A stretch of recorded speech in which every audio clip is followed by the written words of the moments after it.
Menteri Agama Yakut Komas meminta kepada jajarannya untuk segera membentuk sekolah menengah Katolik negeri sebagai satuan pendidikan keagamaan Katolik yang dimiliki pemerintah. Gusmen, sapaan akrab Menak Yakult, mengatakan pendirian sekolah menengah Katolik negeri merupakan bagian dari kontribusi negara sekaligus pertanda bahwa negara ini terlibat dalam pendidikan keagamaan khususnya bagi umat Katolik. Untuk itu Menak mengungkapkan pihaknya segera bekerja dalam membentuk satuan pendidikan sekolah menengah Katolik negeri di Indonesia. Apakah kebijakan Menak membawa maslahat bagi umat? Apakah ini merupakan perhatian pemerintah terhadap pendidikan agama Katolik, dan apakah keberadaan SMA Katolik negeri urgen dan sangat dibutuhkan? Untuk membahasnya kami terhubung dengan pengasuh Majelis Taklim Darul Hikmah Ustadz Taufik NT. Kita sapa terlebih dahulu. Assalamualaikum warahmatullahi wabarakatuh, Ustadz Taufik. Waalaikumsalam warahmatullahi wabarakatuh. Kabar baik Ustadz? Alhamdulillah, agak dingin hari, bekas hujan. Alhamdulillah. Oke. Baik Ustadz, dan kali ini tentang lagi-lagi mungkin bukan wacana ya Ustadz, ini permintaan Menak kepada jajarannya untuk segera membentuk sekolah menengah Katolik negeri sebagai satuan pendidikan keagamaan yang dimiliki pemerintah. Menurut Ustadz, apakah ini bentuk perhatian pemerintah terhadap pendidikan agama Katolik, dan apakah kebijakan Menak membawa kemaslahatan Ustadz? Oke. Assalamualaikum warahmatullahi wabarakatuh. Bismillah, alhamdulillah. Salatu wassalamu ala rasulillah wa ala alihi wa sahbihi wa mawalah amma ba'd. Kalau dibilang bentuk perhatian, ya mungkin ada ya bentuk perhatian. Tetapi saya melihat justru ini bentuk kurang fokusnya perhatian terhadap problem pendidikan. Ya.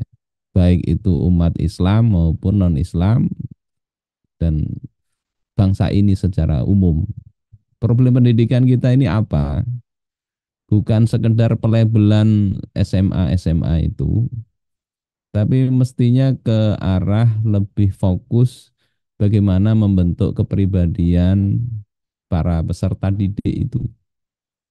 Kita bisa lihat, saksikan sekarang ini bagaimana kondisi anak-anak didik kita ini.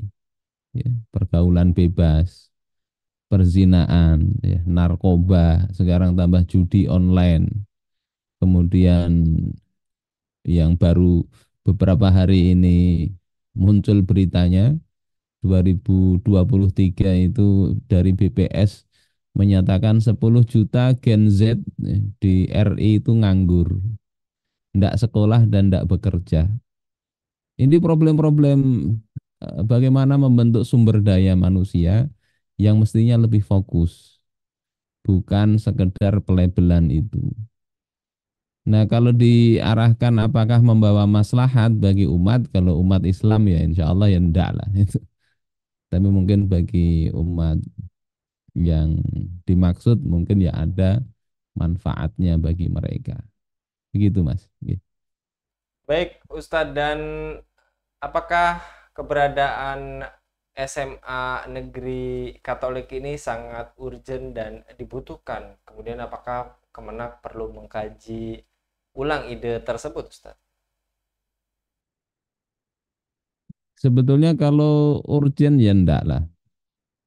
Wong ini sebetulnya kan sudah ada sejak Menteri Lukman Hakim Saifuddin itu sudah ada SMA Katolik negeri itu di beberapa daerah ya. 2018 sudah ada. Jadi ini bukan hal baru.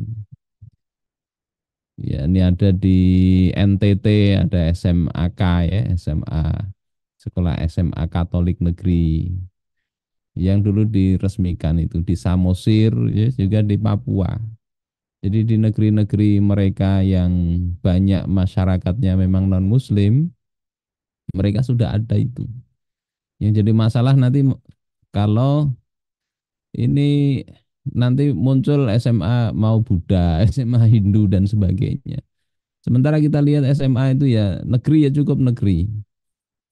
Adapun non muslim itu mereka memang boleh belajar agama mereka. Tidak perlu banyak pelebelan agama di dalam SMA itu. Karena pelajarannya kan apa coba? Pelajarannya kalau matematika, bahasa Indonesia, pelajaran-pelajaran umum kan sama. Tidak ada label agama. Sementara pelajaran agama, yang pelajaran agamanya itu banyak itu kan cuma Islam. Ada ilmu hadis, ilmu tafsir, tajwid, ya. Ada ulumul Quran, bahasa Arab untuk mempelajari Al-Quran ada belasan cabang, usul tafsir dan sebagainya itu hanya ada pada agama Islam. Di agama lain dan tidak ada itu belajar tajwid. Sehingga untuk belajar agama itu yang memang perlu fokus, perlu banyak waktu itu ya adalah agama Islam. Agama lain ya tinggal belajar, tapi tidak akan mau menghabiskan banyak waktu sebagaimana banyaknya cabang keilmuan dalam Islam.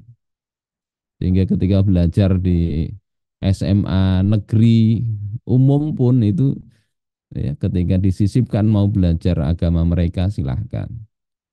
Itu hak mereka sebetulnya. Tidak perlu ada label khusus untuk sesuatu yang tidak dominan di dalam materi-materi pembelajaran. Kecuali mungkin model pesantren gitu ya. Tapi ya enggak begitu insya Allah.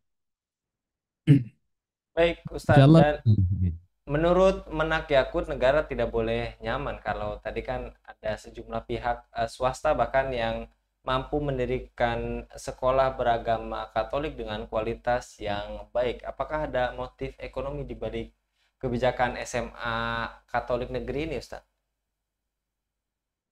Kalau motif ekonomi dari sisi pemerintah ingin meraup untung, saya rasa enggak lah. Malah bisa jadi ya banyak mengeluarkan APBN untuk itu. Tapi kalau yang dimaksud motif ekonomi ini ada oknum-oknum tertentu yang ingin mendapatkan dana dari proyek dan sebagainya itu tidak hanya dalam proyek-proyek begini. Setiap hal ya ada oknum-oknum begitu. Jadi secara umum agak jauh kalau kita pandang dari sisi motif ekonomi. Nggih.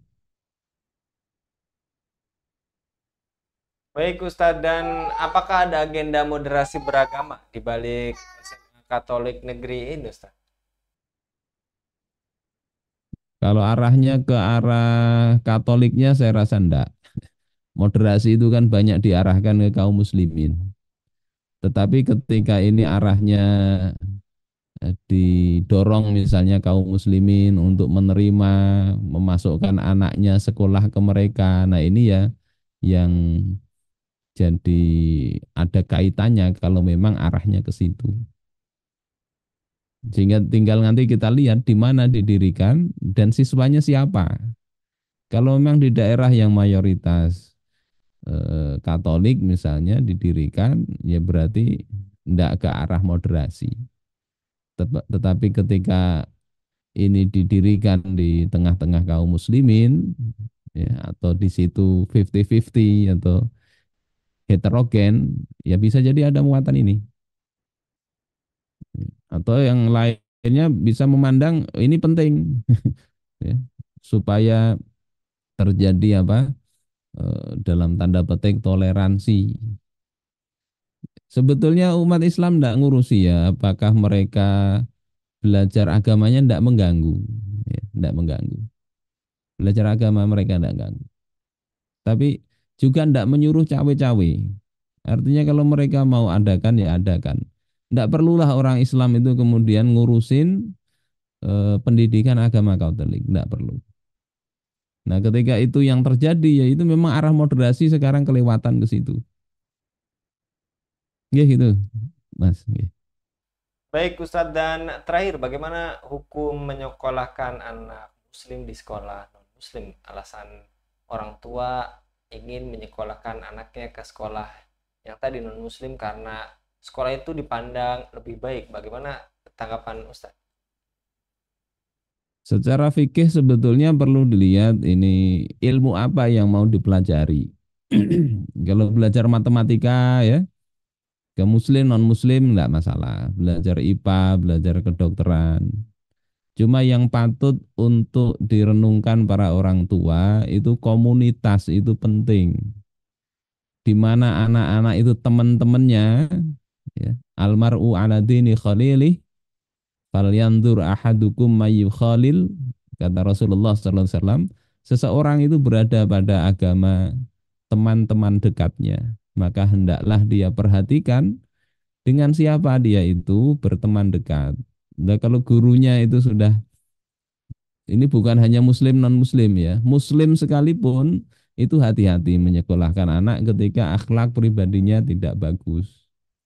Apalagi yang jelas-jelas non muslim, maka perlu hati-hati kalau dalam hal agama, kepribadian.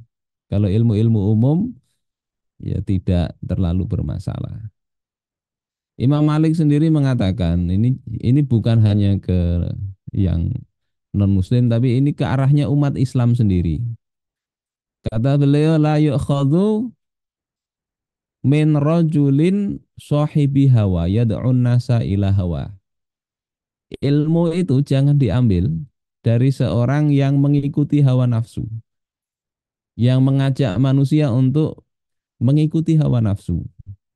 Jadi ini belajar ngaji jangankan sekolah ya. Berguru itu gitu. Perhatikan ada 4 yang tidak boleh kita dekat-dekat ngambil ilmu ke situ. Orang yang suka mengikuti hawa nafsu. Yang kedua wala min safihin mu'linin bis safahi. Jangan juga diambil dari orang safih, orang bodoh yang tampak jelas ya. Dia mengiklankan, menampakkan kebodohannya. Maka jangan diambil ilmu begitu. Jelas-jelas tidak kapabel. Ya. Nafsirin Al-Quran tidak pakai bahasa Arab misalnya. Dengan logika sendiri. Dan banyak begitu. Jelas-jelas begitu jangan diambil ilmu. Wa ingkana min arwan nas, meskipun dia itu termasuk orang yang paling banyak riwayatnya, banyak hafalannya meriwayatkan ini, tapi jahil dalam arti memahami apa yang diriwayatkan, tidak ngerti dia. Wala min rajulin yakdzibu fi ahaditsin nas. Jangan juga diambil ilmu belajar kepada orang yang dia suka berdusta. Ketika berbicara dengan manusia, suka berdusta, berbohong. Wa in kun tala tattahimuhu ayyakdziba ala Rasulillah sallallahu alaihi wasallam. Meskipun engkau tidak menduga atau menuduhnya berdusta atas nama Nabi. Jadi guru yang suka berdusta tidak cocok dijadikan guru. Wala min rajulin lahu fadlun wa salahun wa ibadah. Yang keempat, jangan juga ambil ilmu dari orang yang punya keutamaan, orang soleh, orang ahli ibadah. La ya'rifu ma yuhadithu, tetapi dia itu tidak ngerti apa yang dia bicarakan. Nah kira-kira di sini ini patokan umum ya, kira-kira menyekolahkan itu kemana? Ini orang Islam pun itu hati-hati juga. Lihati kriteria-kriteria ini. Lihati lingkungan sekolahnya, ini agamanya bagus apa enggak. Teman-temannya enggak biasa sholat, nanti terbiasa dia enggak ikut sholat pula. Itu mungkin Mas, jadi problemnya bukan enggak sederhana sebetulnya problem pendidikan saat ini. Baik, Bukan sekedar jazakallah. pelabelan, penggantian istilah-istilah diganti, enggak problemnya enggak sekedar itu. Baik, Oke, jazakallah. gitu mungkin. Ya, baik, jazakallah Ustaz Taufik untuk pemaparannya pada kabar petang kali ini. Mudah-mudahan ini semua jadi perhatian bagi orang tua khususnya ketika menyekolahkan anak. Dan jazakallah sekali Amin. lagi Ustaz Taufik, mudah-mudahan Ustaz Mantap, Taufik senantiasa jazakallah. dilindungi oleh Allah Subhanahu wa taala. Amin. Ya. Demikian pemirsa Ilava News yang dirahmati Allah, jangan lupa untuk subscribe, like, dan share sebanyak-banyaknya. Semoga menjadi amal kebaikan bagi kita semua di dunia dan di akhirat. Saya Anggi Suwarnadi undur diri. Assalamualaikum warahmatullahi wabarakatuh.